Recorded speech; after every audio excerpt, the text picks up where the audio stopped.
Hey guys, it's Sandy. How are you? Sandy from CanadaLightworkers.com. I just wanted to hop on Saturday afternoon, sort of mid-afternoon, and just go over something that happened with a friend of mine over the last couple of days. It was an experience that involves being a light worker, and I'm hoping, really hoping, that someone will chime in and say this either happened to them or maybe you guys have some tips for us, or I'll try and give you as much as we can. So, my friend Melissa Signa and I, if you don't know Melissa, look her up. Melissa Signa, she is a genius hypnotherapy person, Reiki master person, confidence coach person. Look her up. Anyway, you'll see her sooner rather than later on here, I think. But last night we decided to go and we signed up for a ghost walk at a haunted building in downtown Toronto. We thought it sounded fun, and we liked the subject matter, and we like meeting other people who would think that this was a cool thing to do, despite the fact that it happens late at night and some distance away. So we thought this would be a good idea. So we were all excited to go. We go in the building. It's really, really old. It's feeling haunted. We're there with other people who are excited to be there. And then the tour starts. So obviously, Melissa and I are going to be really aware of the energy in the building, and other people are too, which is great. Participation is encouraged, we were told. And so that was pretty cool. We walked through the building, feeling different things, seeing different things. But because, and this has happened before, what we see isn't necessarily at the same time as what the group sees. So maybe the group, and we're all being sort of shown a different direction. Oh, look over here, or maybe there was a noise over there. Melissa and I are going to pick up on hi. Hi, Linda. Hi, Bella Kula, Linda. Thanks for tuning in. Yeah, my eyesight. So if I go like this to look, it's anyways, you get it. So we were distracted. And in particular, Melissa saw a light in this darkened room on this object. And it was something that the tour guide had mentioned earlier, and Melissa was picking up on it. But this seems to happen to us no matter where we go or which one of us is doing this. The tour guide kind of wants everybody to go along and do everything at the same time. They were good, but individuality and anyone with a sense of energy, either professional practice like Melissa has, like I have, um, it's kind of discouraged. Like, okay, yeah, you see that. We're all going over here. Instead of, what's going on over there? Maybe all of us should go over and have a look. So that didn't really happen. And then further along in another building, there was a Ouija board. Now, everybody will have their own opinion. Please don't come at me for Ouija boards. I've learned as a little kid and then learned doing this work that these can be dangerous tools. And everyone goes, no, they're fine. They're toys. Kids play with them. Doesn't make it right. My best analogy that I've ever heard was a very famous medium saying, you wouldn't leave your front door open on your house and let in just anybody. So why would you use a Ouija board that will let in any kind of energy that just kind of happens to be going by? I mean, there are ways around it. If you have protection around it, if you do your prayers for positive energy before, not letting any negative energy in, and have some rules around it. Like I would have rules around any reading. Anyone that's working in the light, in the positive, will have rules around. That's not to say that we don't believe in the negative. I mean, it's not hard to believe in negative. It's everywhere. It's sometimes harder to believe in the positive right now. Anyway, another story. So the Ouija board thing started up. Wow, I had a huge sense, and I still do, and I can still get goosebumps. I had a huge sense that a friend of mine who had passed away in the last few years with the initial M as a first name, was there. This would have been where he hung out as an actor, as a Toronto person, as an entertainment person. Oh, I could just feel him. And so I thought, well, they're insisting on using the Ouija board. I'm just going to ask a question. We were encouraged, okay? So I asked, is there someone here with the initial M as their first name? And the four people working the Ouija board, I saw it go this way, I saw the thing go this way, and then it kind of settled in the middle, and it wasn't really a yes or a no. And I thought, yeah, that's fine. I know he's here. That's okay. And from there, we moved on to other things, other buildings, other exercises. Spirit box was one. Ghost bell is another. I've just newly acquired a ghost bell. I am so excited for it. It's over there. I forgot to grab it, but I will grab it for the next one. It goes off much like an EMF reader, that kind of thing, when spirit is detected. Maybe I should have turned it on for this video, but I'll turn it on for the next one. Yeah, they had these gadgets and gadgets and different things, and that part was really cool. But I don't know if you've ever been in a group of people sort of doing this, but thanks for agreeing with me. Bella Kula Linda, thank you for agreeing with me. There's always like a little, like maybe one or two people, our little group was like 12 or 15 or whatever it was, and they're going to feel everything, and they're going to see everything, and everything is over the top. And you know what? Maybe it is for them, and that's great. That's great. But we're all sitting in a row, and we were actually getting overheated. Think of it. It's a kind of a damp old building with not so great circulation. It's really hot in Toronto. So yeah, it's not going to be like airport air conditioning. And these other people are freezing. They're freezing. They're feeling drafts go back and forth. And I'm, of an age where I can suddenly get pretty warm, but I'm like, oh, I hope one of these, cool currents hits me or goes by me. Would have made my hair look a little bit better, maybe not as floofy, but it would have been going in the right direction. None of that stuff happened to me. Okay, absolutely none. So fine. The tour is over. It goes for a really long time, like over 2 hours. So now it's late at night. And it was just nice to get out of there. One of two things. It was really kind of a relief to go to get out of that energy where it was a bit suppressed, and people who are energetic people, I don't care if they do this for a living or part of a living or have no business or clients at all. It doesn't mean that they can't feel the energy. And gosh, I would have loved it since we were called a team at the beginning. If we could have gone like one by one at the end, like Melissa, what did you feel? Sandy, what did you feel? Like we all would have had different things to say.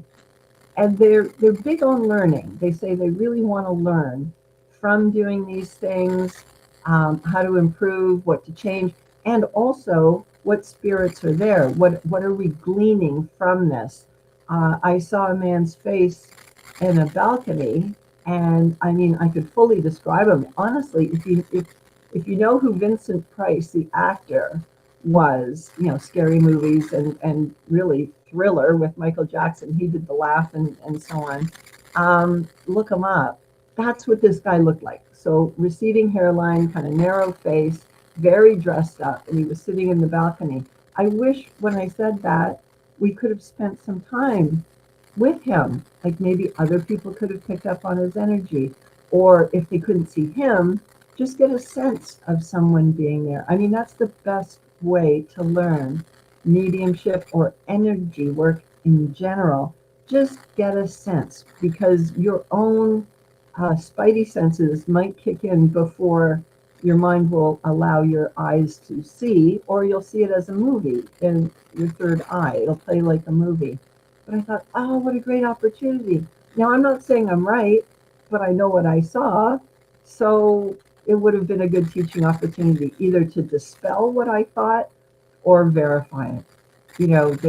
Spirit was being requested to give a little knock if they were there, or make a sound.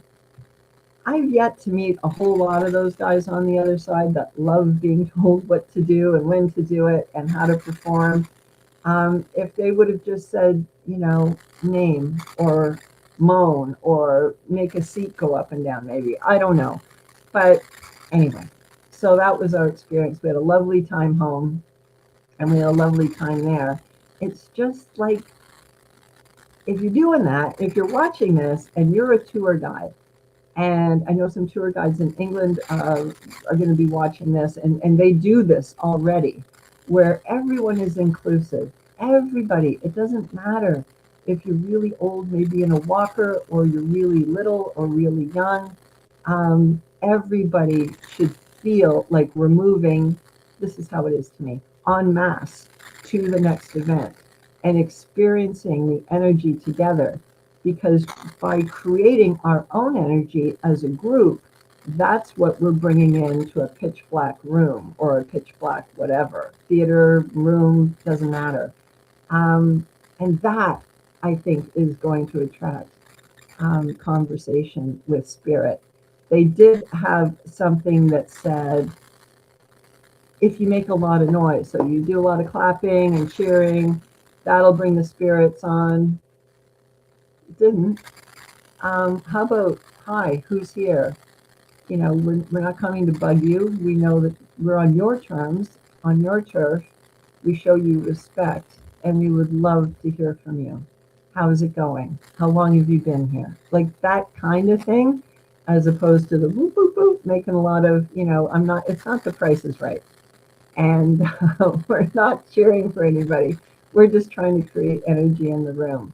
But it's like, I know I'm jumping here a bit, but there are ghost shows and there have been ghost shows on, and I know people that have done them, not on television, but certainly online, where they seem to think it's a beneficial idea to yell at spirits, to demand them. I demand you, blah, blah, blah. Get over here, blah, blah, blah. If you went and talk to your dog, your cat, or your mom like that, or your kids, why would you talk to spirits like that? There's no need for any of that. There's no need at all. I once cleared a business down on Queen Street in Toronto again. It was a wellness center, and some of the ladies that worked in the lower level were refusing to come to work, and really refusing to work in the lower level. So the owner of the business called me, and I went over to see her. And what happened was really quite simple in a very kind of complicated way. There's a mental health facility down the street. It's been there for a really long time. These are, again, really old buildings. I detected a gentleman in spirit who was a murderer. He was a murderer predominantly of women and predominantly of little children. And that's who was scaring the ladies in the basement. I was able to see him and describe him. The business owner was very energetically aware, and she was able to sense him and smell him. So she sensed the fear, she felt the fear, but she could actually smell him. The way someone would have smelled back in the 1800s, who pretty much lived on the street and was a killer for a living. This is what he did. And this is who had set up shop in her basement. We got rid of him. I mean, light is always going to win out over dark.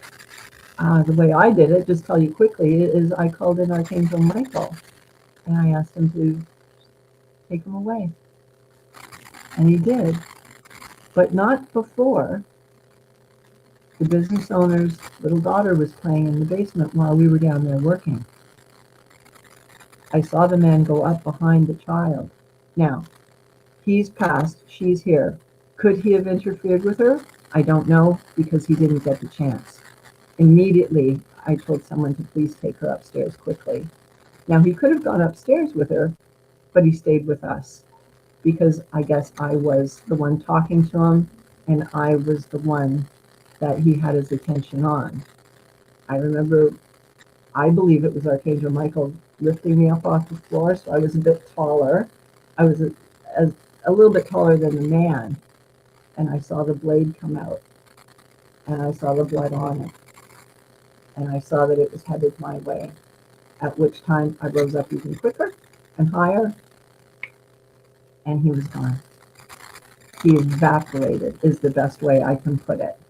He just turned to vapor and he was gone. We could smell a very sweet lilac-y smell after he had gone. And afterwards, cleared the energy in the basement, cleared the energy upstairs as well. Heard back about a week later. Oh no, it was the very next day. Wait. It was the very next day. We had cleared him from the basement. The business owner called me the very next day. There was a window that faced an alley, a little window in the basement. The sun had never come through. The next day after this guy was cleared, the sun was coming in the window and consequently filling one of the rooms with light where there hadn't been before. The ladies went back to working in the basement. Seeing clients in the basement made it more abundant for the business owner, and it seemed to be a good thing to do. But that's because I was allowed to act on the energy that I could hear, that I could see, that I could feel, that I could smell, that I could know. And these ghost walks, if you run one, please think about engaging people more. It doesn't matter what they do for a living. Nobody maybe should know what anybody does for a living. I don't know. But get their reaction, because we all want to come away like we've learned something. We all want to come away thinking, I'm leaving with more than I knew, or I have a better understanding of the subject matter, or I have better understanding of how people react in certain situations, so that if this ever happens to me, I will know how to help them. So it was an interesting experience. Melissa and I have done a couple of these now, and the result is always the same. We're always, yay, to get there. And then it's like, yay, when we're leaving.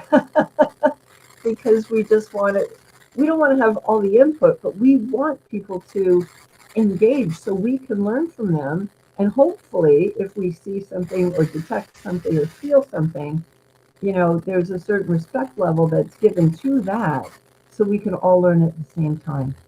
If you just repeat the same old stuff and the same old, oh, the ghosts are sick of me. Oh, they must be tired. They're not going to knock back. Maybe don't ask them. Ask them to do something else. Or say, I'm going to do this. If you can hear me, you do it back. Okay, I'm going to. And then ask them to knock. Now, if something knocks here 3 times, I'm running for it, right? But so far quiet in here. Anyway, that's the part I wanted to tell you about, because these ghost walks are great. And I mean, it's July. You're going to go up to August, September, October. There's just going to be more and more and more. And I mean, ideally, one day you may see me on here saying, I'm hosting one of these. Why don't y'all come? And trust me, if I or Melissa and I or whoever host them together, there's going to be a lot of interaction, and we're going to set the intention that everybody feels something on whatever level they're comfortable on. Now, some people might come and say, oh, my wife made me come, or my husband made me come, or my kids made me come. I don't want to feel anything. I don't like it. Totally cool. That's important too, because that will balance, the people at the other end of the spectrum that, if you sit on a chair and it makes a squeak, their head goes through the ceiling. So it's really important to have the skeptical people, the halfway people, and the all-in people. But one should not be discounted, I don't think, for the sake of the others. Everyone's paying the ticket price. And when we pay for anything, especially these days, we're hoping for value. So the value was there. It was a beautiful, beautiful venue. However, the experience could have been a bit sharper and way more inclusive. And he's gonna have a little peek. This is how I have to peek at the comments with these eyes. Um, yeah, love Vincent Price. Thanks, Bella Coola Linda. I will be there if you put one on YouTube. Wouldn't that be great? Wouldn't that be a great YouTube live? Hey, we're here at the whatever, something museum. You know what? That's a good idea. I'm going to write that down. That would be a good idea. Because the last thing you want is someone energetically aware walking away feeling lonely or feeling unheard or feeling like they made it up in their head or feeling, I don't know, just unheard or maybe even disrespected a little bit. That's the worst thing. We can get enough of that kind of as it is. If you're sensitive, if you're prone to blurting out tears when you're in the grocery store lineup, or you have no idea what's hit you. Maybe you want to just laugh your head off, and you're, in the bank, and then the bank people look at you funny. So if you're already energetically aware, and you're thinking, where is this coming from? What am I being hit with? It can be really tough. So, and it can be lonely because then it makes you afraid to say anything, what you saw, what you heard, what you felt. And then you just kind of go home and stay in because you think, what? I don't even know what happened to me out there. Hey, here's a quick example of that, which I didn't think I was going to get into. I wanted to tell you about the ghost watch, but this is kind of along the same thing.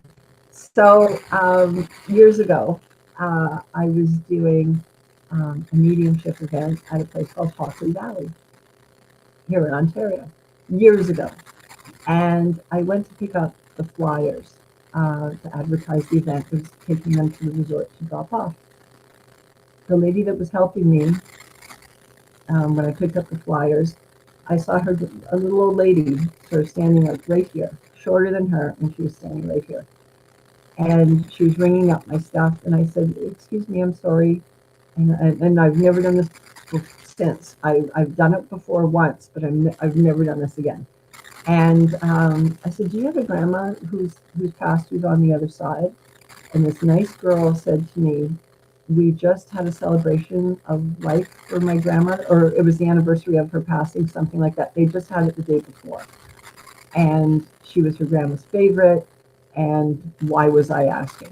And I said, "I'm just picking up on your grandmother being right beside you, and I see her, and this is how I can describe her." And I described her grandmother to her.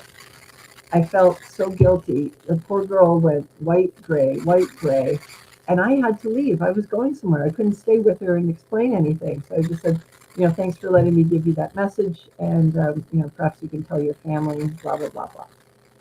Okay, well, got in the car, felt like a prize idiot, and thinking, I'm never doing that again, even if grandma does show up. But I was about to do it again. 5 minutes later, driving to the resort. I'm getting tapping on my shoulder, and I'm like, what? I had never met the woman who was in charge of my event there. I talked to her on the phone. Very nice lady, long since gone. And I was getting, "You better phone her. And I thought, well, I don't know what to say. And anyway, phone her. So I did. I called the resort. I asked for her. She answered the phone. I said, "I'm on my way there with the flyers. I'm really sorry to interrupt you. But I've got a message for you, and it concerns your family." And I gave her the message. And it was something that required specific timing. And someone was about to harm themselves in a certain way if somebody didn't step in really soon. I don't mean to be cagey, I just can't give you all the details. And then I didn't hear anything. And I thought, oh God, she hung up on me. I hit a nerve, and now she's going to be mad at me when I get to the resort. Got to the resort, asked for her. I was told she went home early. I thought, oh no, I really upset her. And they said, we'll take your flyers. Don't worry about anything. And I said, oh, okay. Got in the car, went back home. Got a call 2 days later. Can you come to the resort? That same lady wants to see you. And I thought, oh, great. Fired before I start. Unbelievable. Why did I have to do that? Why couldn't I just keep quiet? I go to the resort. 2 ladies come and meet me in the lobby. They look a little odd, like I'm going to get fired. And I thought, I don't really work for you, but I've got that I'm getting fired sort of feeling in my stomach. Elevator comes down. Both ladies say, there she is. She wants to talk to you. This woman comes flying across the lobby, right at me, arms out, biggest hug I've ever had. And I thought, oh, well, I can't breathe, but she doesn't seem mad at me. Puts me down. We go sit down. Literally puts me down. We go sit down. And she said, I have to thank you. That message you gave me, that was my mom coming through, who had passed a month or two before. Her father had blamed himself for his wife's passing, for not being attentive enough, for not catching her disease in time, he was blaming himself for stuff that was not his fault. He could not have done much about it at all. But upon hearing my call and my message, the lady dropped the phone and raced to her dad's house, where he was about to end his life. She got there about a minute or two before, went through the doors, yelling my message. It's not your fault. Mom says it's not your fault. At which time he stopped. He stopped trying to kill himself and hugged his daughter and really let himself feel his wife's passing for the first time in months. I don't exactly remember when that was. I think it was October, November. I did hear back, probably January. All the kids came home to spend Christmas with their dad. None of them were going to, without the mom being there, without her being alive. They weren't going to spend Christmas with him at all. They all had lives, they all had kids. I think there were 6 or 7 kids with their kids. They were all busy, and nobody lived close by.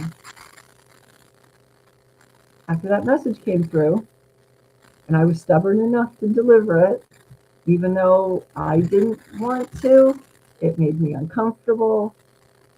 Yeah. I don't take credit for that. I give all credit to the other side, and I give credit to the lady that received the message and acted on it like that. Because her dad didn't have much more time than that. So when you go on these ghosty walk things, make sure you do a better job than I did. I will do better next time if I go to another one, of voicing what you see, saying what you hear, saying what you feel.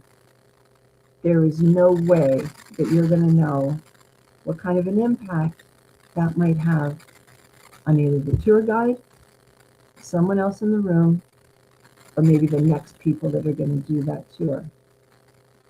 You could save a life, or you could at least make one better. That's what I wanted to tell you about. Make sure you're heard. Make sure you say it. Make sure you feel it. And if you feel like you're going crazy, my friends will all know who they are that I reach out to when I get to that moment of, this is too much. Reach out to someone you trust. And they'll talk you off the ledge. They'll bring you back down to reality. And they will say to you, yes, you felt that. Yes, you did. And it'll be really important. I'm just going to have a little look. Thanks, Bella Cooler Linda. You're right. You are right. Yep. Saved a life. And listen to Bella Cooler Linda. Follow your intuition. The less sense it makes to me, the more sense it makes to someone else. I assume that's kind of straight across the board. But that's how important it can be. So yeah, I just, It didn't feel great leaving that event last night, but we got things out of it. We know this place was massively haunted. And if they ever give us the reins to run an event, or we find our own and we run it, you guys will be the first to hear of it. And you'll come. And if you do, we will make sure that you are heard, believed, and valued. That's all we want. Thanks so much for watching. I'll see you in the next one. Bye.